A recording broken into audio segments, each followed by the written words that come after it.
just got engaged at hindi mo alam kung saan o paano sisimulan ang wedding planning, then I'm here for you. Welcome to The Budgetarian Bride, the podcast. My name is Camille Farnella at tutulungan kitang tuparin yung dream wedding mo within your budget. But first of all, congratulations on your engagement. Finally, may engagement ring ka na. I'm not sure if nag-sink in na ba sa'yo na ikakasal ka na or nasa cloud9 ka pa. Kasi you still feel na sobrang kilig, sobrang haba ng hair. Enjoy that moment. And I'm sure you also have some idea sa mga gusto mong mangyari sa wedding day ninyo. Pero na-overwhelm ka pa sa dami ng emotions na sabay-sabay mong nararamdaman ngayon. But as I promised, I will be here to help you out. Kasi deserve mong ma-experience yung dream wedding mo. It actually started dahil sa wedding regrets ko. So, kwento ko sa inyo ano yung mga naging wedding regrets ko. Nung wedding day ko, hindi ako nagkaroon ng enough pictures with my bridesmaids na naka-gown kami lahat. Kasi naubusan na kami ng oras. So, to give you a context, I had a 10 a.m. wedding.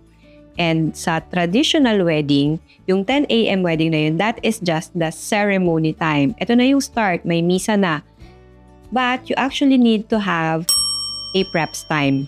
So sa traditional wedding, you have preps time, ceremony, then reception. Ang alam lang natin kapag uma-attend tayo ng wedding, ang nakikita natin, ceremony and reception. So para saan ngayon yung preps time? Ang preps time, ito naman yung time kung saan kayo ay aayusan, may makeup pa, naayusan ng hair. Usually ito yung nakasuot tayo ng robe o kaya naman sa iba ang pinipili nila naka-white na pang taas, tapos naka-shorts, terno silang lahat ng mga abay nila. So, yan yung mga usual na isinusuot. Ang preps time ko for my 10 a.m. wedding, it all started ng 3 a.m. pa lang. Imagine, ang haba ng oras, di ba? Pero kinulang pa rin yun. We had 7 hours preps time. So, you might be wondering, Miss Camille, bakit ang haba ng preps time? Bakit siya umaabot ng 7 hours?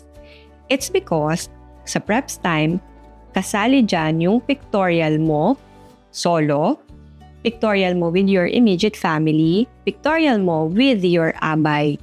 Then si groom ganun din. Solo niya with immediate family, with abay.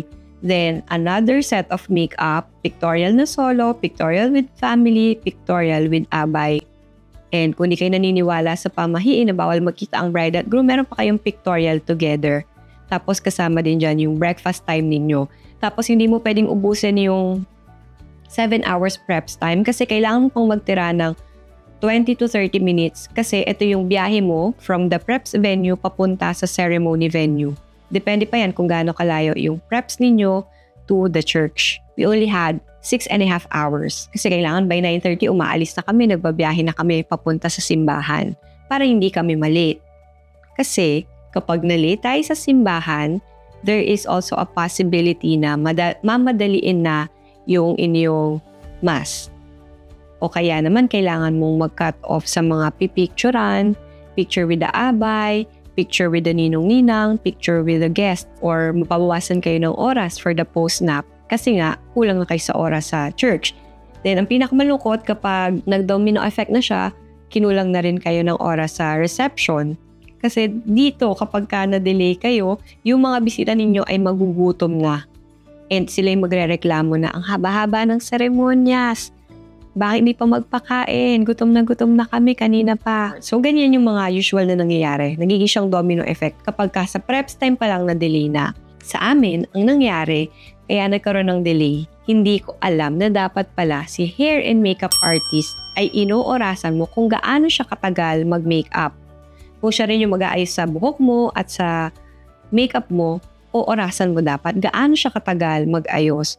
So in my case, I think 2.5 hours to 3 hours yata yung inabot niya for my first look para pa lang to sa preps look ko. So almost half na nung aming preps time yung kinain niya. Magpipictorial pa ako. So pictorial in between, then nag-breakfast pa ako. After that, kailangan ko pa ng ceremony look. So minadali na yung makeup ko for the ceremony look. Okay, maayos naman yung naging makeup niya, pero somehow it's my fault kasi hindi naman ako aware na meron pa palang iba't ibang klase ng makeup for the wedding. Meron tayong tinatawag na traditional at airbrush. So magkaiba pa pala yun. Hindi ko alam. Honestly, wala akong idea. Hindi naman ako madalas magpa-makeup. Usually ako lang nagme-makeup sa sarili ko. So wala akong idea. And ito si hair and makeup artist, refer lang din siya sa akin ng kakilala ko. Tapos mura pa, 1.5 lang yung binayad ko sa kanya. That was back in 2019 ha.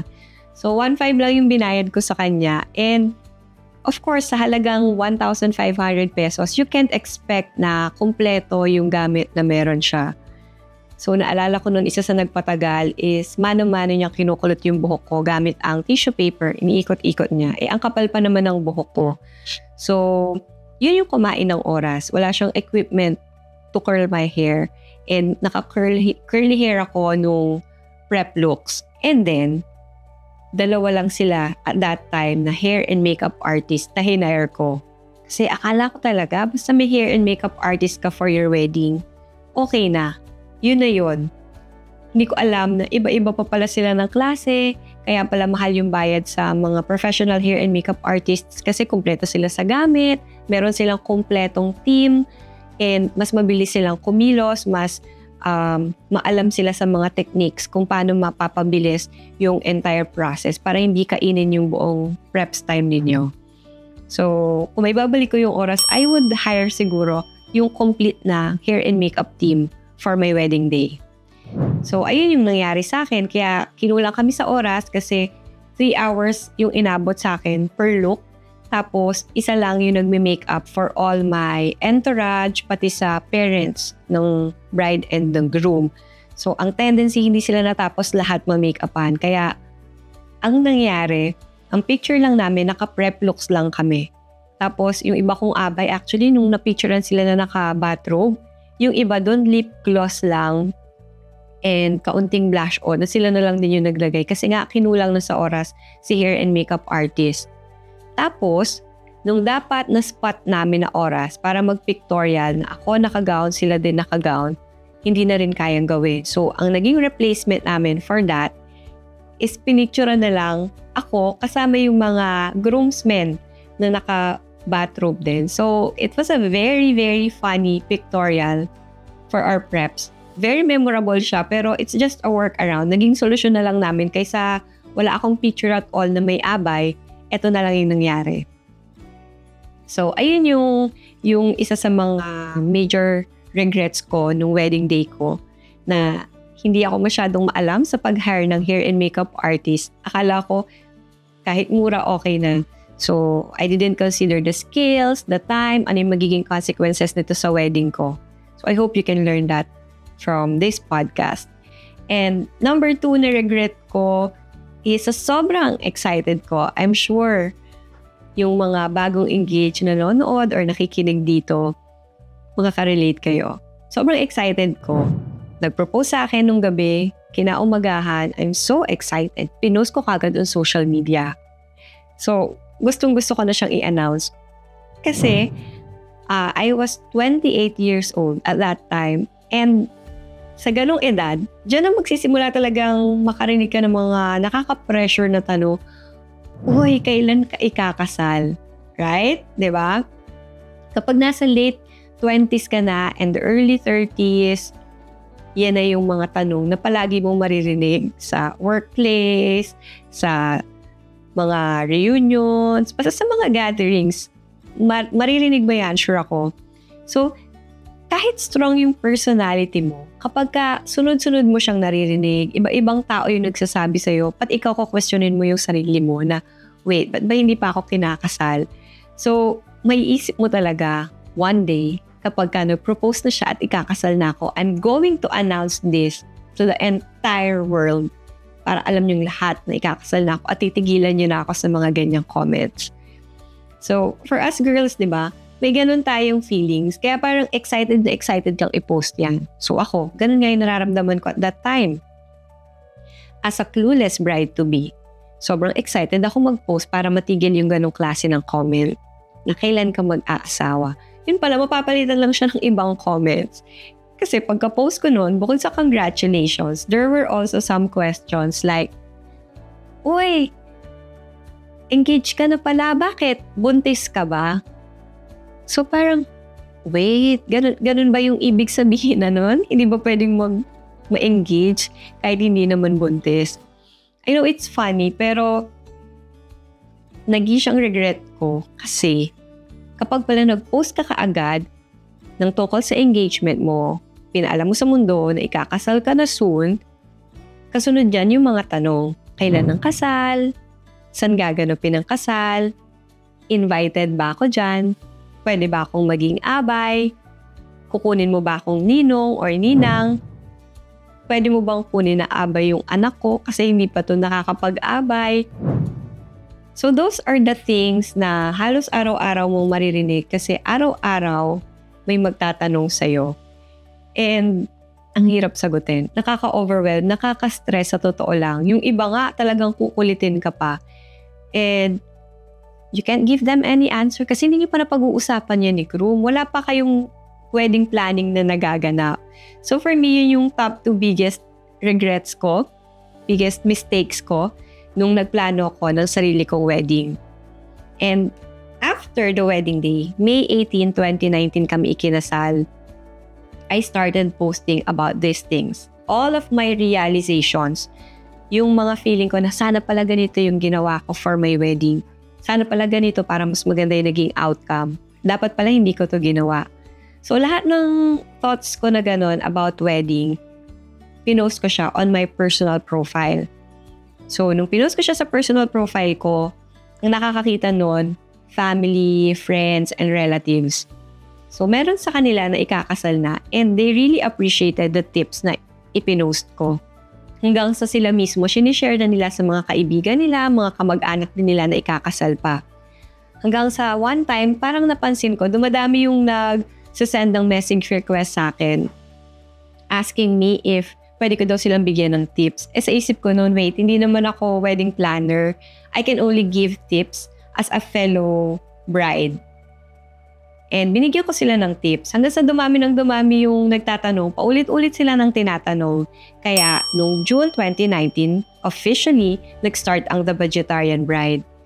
Gumawa na ako ng public page kung saan dito ko na shinare sa public lahat ng wedding regrets ko. And I'm hoping na maraming makakita nito. And then, unti-unti, dumadami yung nagsishare ng mga tips, ng personal experiences din nila until it became a community. Hindi na lang siya one way. Hindi na lang ako yung bigay ng tips, ng guidelines about planning your own wedding. Marami na. Marami ng ibang brides and grooms yung nagsishare ng best practices, ng wedding regrets nila. So, dito naging community ang The Budgetarian Bride. Hanggang sa naging na rin itong space for middle-class brides to be. Alam mo yun, dati kapag ka nag-check ka ng mga wedding ideas, wedding inspirations, wedding photos online, ang makikita mo lagi, pang magazine na wedding, as in yung bonggang-bonggang may chandelier, ang ganda ng ceiling treatment, bongga yung aisle, may flower arrangements. Ganun lang yung weddings na makikita mo before.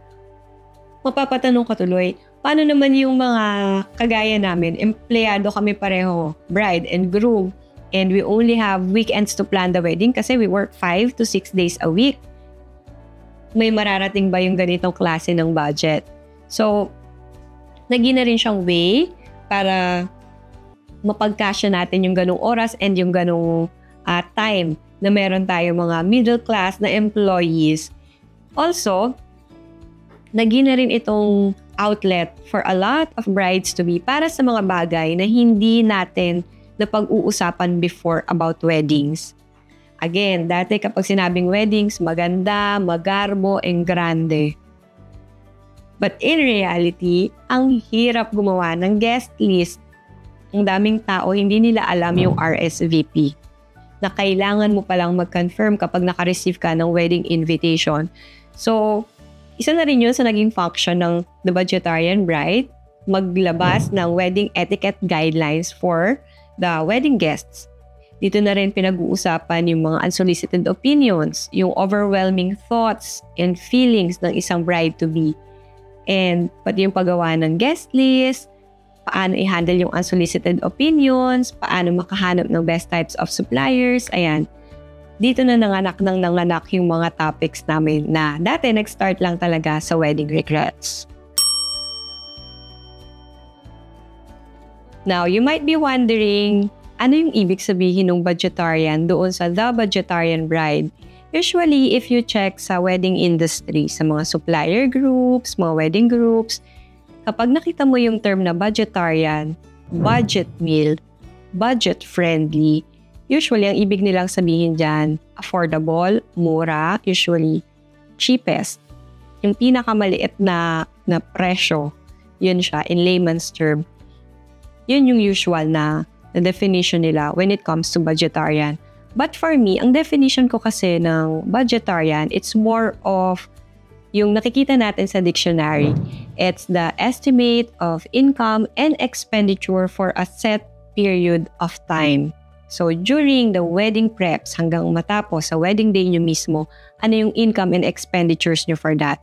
So with that, meron kayong option, pwedeng low budget, mid budget, or high budget. So gusto kong bigyan kayo ng idea kung saan ninyo mas mararamdaman yung value for money. We're not just after the most affordable option. Kasi kung gugustuhin mo lang naman talaga ng mura, marami dyan mag-o-offer pa nga sa'yo ng libre, free services. But how was the experience? Di ba may kasabihan nga tayo na you get what you paid for? So, for example, sa The Budgetarian Bride, maraming nagkukwento sa akin nung medyo hindi naging magandang karanasan nila nung tumanggap sila ng free services. I-share ko na rin sa inyo, okay? Hindi ko kayo gustong takutin, but I would like to warn you. I would like to make you a smarter bride to be by sharing all these things to you para maging careful ka mapaghandaan mo. Alright? So, these are just the real-life samples, okay, na tumanggap ng free services pero imbis na makabuti at makaganda sa wedding nila, nakasama pa. So, one time may nag-comment nito sa isa sa mga posts ko. Yung isang kamag-anak daw nila ay nag-promise na mag-i-sponsor for free ng bridal car. Unfortunately, yung bridal car na ipinadala is company car na may driver na company driver. I'm not sure if naka-uniform pa or what. Pero that's really very disappointing. I'm sure hindi yun yung i-expect mong ipapadala, di ba? Parang of all cars naman. Ba't naman company car? Tapos kung may nakadikit pang logo doon ng company nila, di ba? So may company car with a company driver and yun yung ipinadala as a free or sponsored gift. Libre na bridal car. So, ganun yung pwedeng mangyari. Another thing, merong isang bride na meron siyang tita na nagtatahi naman ng gown. So, bago pumayag si bride, pinakita niya, tita, ganito po sana yung gown na gusto kong isuot for my wedding day. Kaya niyo po bang gawin? Sabi ni tita, yes, kaya kong gawin yan. Para sa'yo, libre na. Siyempre, sino ba naman ang ayaw ng libre? Sinong ayaw makatipid, di ba? We're very conscious sa ating budget. We want to maximize every peso as much as possible. Right? So, tinanggap ni bride yung libreng wedding gown from the tita. So, pinadala ni bride yung design doon kay tita. Then, after 2 months, nag-message si tita, eto na yung gown na ginawa ko for you. Unfortunately, ang ginawa ni tita ay yung gown na gusto niya. So, unfortunately, hindi siya magagamit ni bride. Now, that is the dilemma kasi that we get kapag tumanggap tayo ng free services. That's why, sa The Budgetarian Bride, we don't aim for the cheapest, most affordable, or free options. We aim for suppliers, for wedding items na masasabi mo talagang value for money. Those things that can add up to the dream wedding. Yung mga bagay na tutupad sa dream wedding mo. Yung masarap balik-balikan. 5 to 10 years from now, ang sarap ikwento ng wedding day ninyo kasi na-enjoy ninyo. Diba? So, those are the things kasi na hindi mo makukuha ng libre. Okay, again, you get what you paid for. If you want professional kind of services, you have to pay for them. Another example, kung halimbawa gusto mong makalibre, ayaw mong mag-hire ng coordinator. Yung bang coordinators kasi ang work nila is sila yung nag-oversee ng timeline ng wedding ninyo. They make sure na na-execute lahat ng plano mo for your wedding day. So yung iba, akala nila, kaya na siguro yan ng maid of honor ko, siya na lang yung gagawa. Kaya na yun ng abay ko. And one time, may nagtanong din yan sa The Budgetarian Bride na page, pwede ba Miss Camille yung trabaho ng coordinator ipagawa ko sa mga abay? Ang sagot ko sa kanya, well, you have to manage your expectations. Why? Kasi iba yung trabaho ng professional coordinators sa trabaho ng libre, sa trabaho ng abay. Itong mga professional coordinators na to, alam nila kung ano yung kailangan nilang gawin the moment that they stepped in sa wedding venue ninyo. Okay? We're talking about the professional coordinators here. Almost every day, yung iba nga every week or every month, nasa weddings yung mga yan. So, kabisado na nila yung takbo ng wedding. Most likely naman pare-pareho yung scenes ng mga yan. Naiiba lang yung style, yung concept. Pero yung flow usually magkakapareho yan. So, kabisado na ni coordinator yan. Alam niya na ano dapat yung ginagawa ng hair and makeup artist. Alam niya yung oras dapat na tapos na lahat. Alam niya yung ginagawa ni photographer, ni videographer. Pagdating niya sa reception venue, alam niya i-check niya dapat yung registration area. I-check niya kung dumating yung lechon, yung cake, yung fresh flowers. Alam niyang gagawin niya yun. Kapag nakikita niya si bride, tapos siya yung coordinator na naka-assign as the bride assistant. Alam niyang tutulungan niya si bride. Aayusin yung train ng gown para maganda sa pictorial. Pupunasan yung pawis, ipagdadala ka ng bottled water, and i-assist ka kapag nabibigatan ka na sa bouquet mo. As in, you will feel like a VIP. Kasi that's their job. That's their profession, no? As the wedding coordinators. Alam nilang kailangan nilang gawin yon. At hindi ka mahihiya na magpa-assist sa kanila kasi you're paying them to do it. But it's a different scenario kapag ang pinagawa mo niyan ay abay mo. Maid of honor, bridesmaid, you can't expect na ganun sila ka-alam sa details. Hindi nila alam na kailangan pala may tatao sa registration area. Hindi nila alam kung paano magpapila ng pagkakasunod-sunod ng ninong-ninang ng mga abay. Hindi nila alam kung ano yung exact music na dapat nagpe-play sa bridal entrance mo. Hindi sila maalam kung paano ayusin yung tray ng gown mo.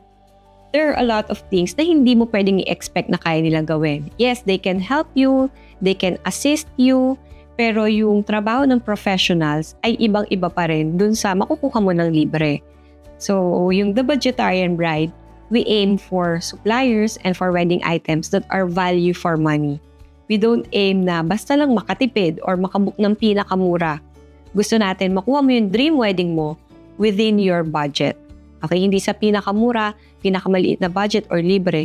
Kasi baka mamaya, yung libre na yun kapalit naman ay stress. Sa mga newly engaged na nanonood or nakikinig, ang goal ng podcast na ito is to make you a smarter bride-to-be. Para hindi ka mabubudol ng mga nagpapanggap na suppliers pero scammers pala. I would like to help you para hindi ka na nanguhula. And there are 3 things that the Budgetarian Bride can offer for you. Number 1, I'm going to share with you the best things that happened during my wedding day. Ano yung mga best practices na nagawa ko na pwede mong pagkuhaan ng inspiration. And I'm also going to share with you yung mga i-share din sa akin ng mga nasa The Budgetarian Bride community. The best things that happened to their wedding day. Paano silang nagkaroon ng best kind of venue. Paano silang nakapili ng best kind of wedding guests. Yung mga wedding guests na hindi nag-eat and run. Or ito nga yung tinatawag na mga tao na pagkatapos kumain ay umuuwi na. Hindi na tinatapos yung program. Paano magkakaroon ng wedding guests na sumusunod sa dress code? What's the best way to tell them that? Paano magkakaroon ng best kind of suppliers? Yung makakatulong na ma-bring out yung dream wedding mo. So, ito yung best experiences namin na gustong-gusto naming ipasa sa'yo para magkaroon ka ng budget-friendly na wedding pero hindi naman mukhang tinipid. And the second thing, kabaligtaran nito. Okay? Kabaligtaran ng best things. Actually, I would like to share with you the lessons we learned the hard way. Ito yung aming mga mistakes. And most importantly, yung aming mga wedding regrets. These are the things na sana nalaman namin before kaming ikasal para naiwasan sana namin. Unfortunately for us, tapos na yung wedding, there's really not much we can do to change the wedding day. Tapos na, wala na, okay? But we have the chance to change it for you. Diba, sabi nga yung mga smarter brides-to-be, they don't learn from the mistakes during their wedding day. Hindi sila nagta-trial and error sa wedding day nila. Because they learn from the mistakes other people. And kami na yun, nagkamali na kami ng wedding day namin. Ikukwento na namin sa'yo para hindi mo na siya ulitin. So, ito yung mga bagay kasi na as a first time na magpapakasal, diba? Just like a lot of us, first time ikakasal. So, you are very, very optimistic na, kaya kong magplano ng wedding on my own. Madali lang yan, yung wedding preps. By the way, yung wedding preps na akala ko dati, as a first time nga na ikakasal, akala ko dati 2 to 3 hours enough na sa preps time.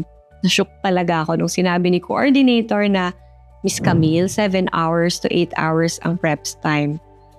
And ayun nga, yung 7 hours ko kinulang pa kasi yung hair and makeup artist ko nga, medyo makain sa oras yung ginawa niyang pagme-makeup sa akin. So, for me, ito yung mga bagay na kailangan mong malaman as early as now, so you will be very careful.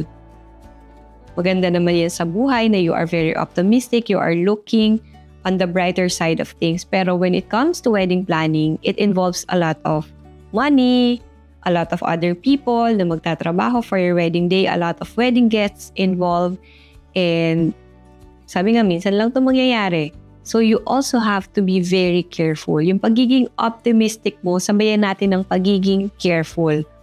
Mag-iingat tayo. Hindi pwedeng puro tiwa-tiwala or pakiramdam ko naman, Miss Camille, hindi niya ako kayang lokohin. Miss Camille, pakiramdam ko, kaibigan ko yan. Magde-deliver talaga yan ng magandang service on my wedding day. Unfortunately, sa wedding day, maraming nai-scam kasi maraming nagtitiwala doon sa taong nakakausap nila. Because yung mga scammers, in reality, they don't look like or talk like scammers or mukhang masamang tao.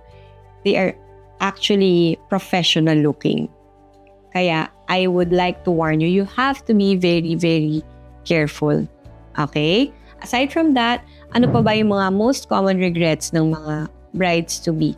So, let me give you some examples. Number 1 na nga yung hindi pag-hire ng on-the-day coordinators, ng wedding coordinators. Kasi iniisip natin, I'm also guilty of this, extra gastos lang yan. Kaya ko naman gawin yung ginagawa nila. Ano, magtatawag ng abay, papipilahin yung abay, magre-receive ng cake, ng lechon. Kaya ko naman gawin yun. Ba't pa ako gagastos ng additional 15 to 20K to hire a team of wedding coordinators? And I was wrong. They made my wedding wonderful. Bakit? Kasi nga professional sila. At saka, kung ikaw sa sarili mo, kaya mong gawin yun, it's a different thing kapag ka ikaw yung bride. Kaya mo siyang gawin siguro kung ikaw yung tatao sa wedding day mo. Kaso nga ikaw yung bride. So, mini-make-upan ka, paano ka magre-receive ng cake? Mini-make-upan ka, paano ka magre-receive ng lechon? Ikaw yung papasok sa simbahan, paano mo i-check yung sound system sa church? Kung tama ba yung ipi-play niya na song as you have your bridal entrance. So that's one of the biggest regrets ng maraming brides-to-be, not hiring a wedding coordinator. Another thing na pinagsisisihan ng ibang brides, not having enough family pictures for their wedding day. So, I would like to remind your photographers for your wedding day na kung importante sa'yo yung family picture, it's a non-negotiable for you. Keep on reminding them. Wag na wag mawawala ng family pictures. Kasi there were a lot of brides actually na nagme-message sa akin na, Miss Camille, nakalimutan namin magpa-picture. ako as the bride na nakasuot ng magandang damit together with my family members, my parents, my siblings, wala kaming maganda picture na naka-dress up kami lahat. So, if it's a non-negotiable for you, don't forget to remind your photographer about this. Most common regret yan. Another thing is, medyo personal. Kasi tayo, as a Filipino, sobrang hospitable tayo, right? To the point na ayaw nating maka-offend ng ibang tao. 'Di ba? Kapag merong nagsi-self-invites nga lang sa wedding, hirap na hirap tayong tanggihan. Parang ayaw nating masaktan yung feelings niya. 'Di ba? Kung strong yung personality mo at kaya mag-no, di ka makaka-relate. But for a lot of brides to be mahiyain tayo, ganyan, and takot tayo maka-offend. So, another common regret is pagbigyan ko na lang para wala nang masabi. Especially sa mga kamag-anak natin, sa mga tito, tita, lolo at lola. Magre-request ng isang beses, sasabihin, gawin mo namang abay yung pinsan mo kasi hindi pa nakapag-abay. So ikaw, sa isip-isip mo, pagbigyan ko na lang kaya to para wala nang masabi. So ikaw, pinagbigyan mo si abay na pinsan. Unfortunately, doon sa kamag-anak mo, hindi ganun yung nakikita niya. Hindi niya naiisip na pinagbigyan ako once, okay na dapat yun. No, usually ang naiisip nila, pinagbigyan niya yung request ko. I think pagbibigyan niya lahat ng requests ko kasi malakas ako sa kanya. So ang nangyari, may kasunod pang request yon. As abay, walang susuotin yung pinsan mo. Sagutin mo na rin yung damit at saka yung hair and makeup, tsaka yung sapatos ha. Siyempre, hiyang-hiya ka nga, di ba? Pinagbigyan mo na nung una. Pagbigyan ulit natin para walang masabi. Hanggang sa lulobo ng lulobo yung request nila. Sasabihin, kasi abay na yung pinsan mo. Nakadamit na siya. Paano naman ako? Kunin mo na rin akong ninang. Pagbibigyan mo ulit. Again, pagbibigyan mo para walang masabi. Pero ang nakakalungkot, at the end of the day, pinagbigyan mo na't lahat-lahat, may nasabi pa rin. Diba? So, yun yung nagiging regrets ng ibang tao. Tapos, yung ng ibang brides. Tapos, sasabihin na lang nila, sana pala Miss Camille, sinunod ko na lang yung gusto ko. Kasi pagbigyan ko pala sila o hindi, may masasabi naman sila. Sana ginawa ko na lang yung bagay na magpapasaya sa akin. Sana ang kinuha kong abay yung mga taong totoong special at malapit sa puso ko. So, those are the most common regrets na I hope matutunan mo and i-apply mo sa sarili mong wedding para hindi ka na magkaroon ng ganitong klaseng mistakes. You have to learn to say no. Okay? And number 3 na mai-offer sa'yo ng The Budgetarian Bride is a safe space. This is a community where you feel na hindi ka nag-iisa. Your feelings are valid. Yung nararamdaman mo, normal yan.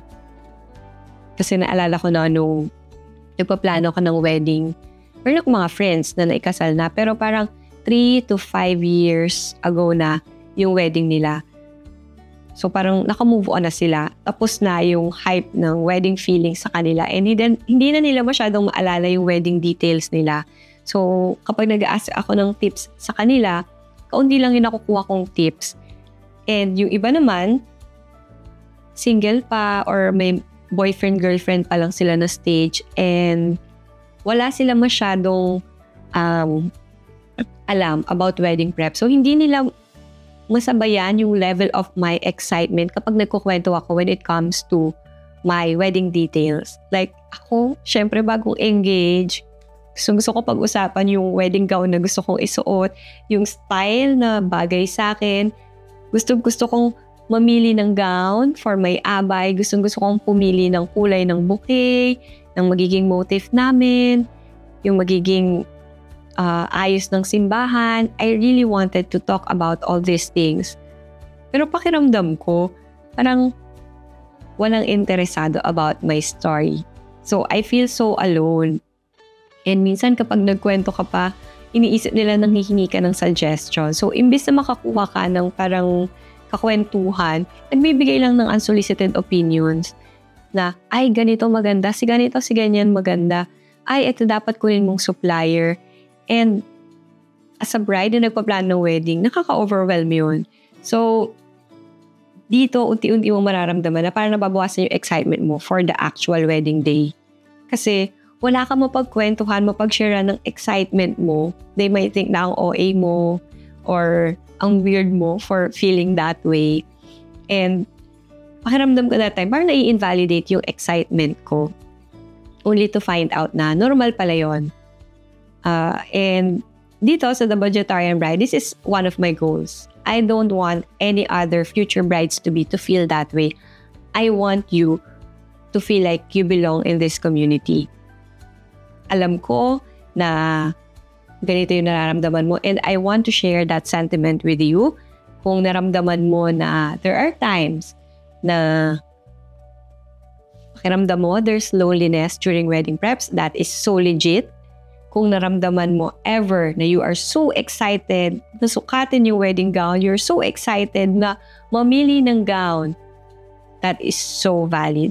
Kung mas napapadalas yung away ninyo ni groom, I can tell marami yung brides-to-be na pinagdadaanan yung same situation. So, this is a safe space para sa mga brides-to-be na walang mapagsabihan, walang mapagkwentuhan. This is a place kung saan walang magiging judgment. Kung ano man yung nararamdaman mo ngayon, kung ano man yung mga gusto mong itanong. Of course, di ba? First time nating ikakasal, you don't expect someone na first time gagawin ito to be an expert. And that is okay. Your feelings are valid. Hindi ka OA, hindi ka weird, hindi ka bridezilla. Your feelings are valid and you are not alone. As we end this episode, sana nagkaroon ka ng clarity when it comes to starting your wedding preps. Ihanda mo na ang sarili mo kasi it's going to be a once-in-a-lifetime experience. Pwede mong maranasan yung parang roller coaster of emotions kasi ang dami talagang pwedeng mangyari. My ultimate tip for you is to enjoy every moment ng wedding preps.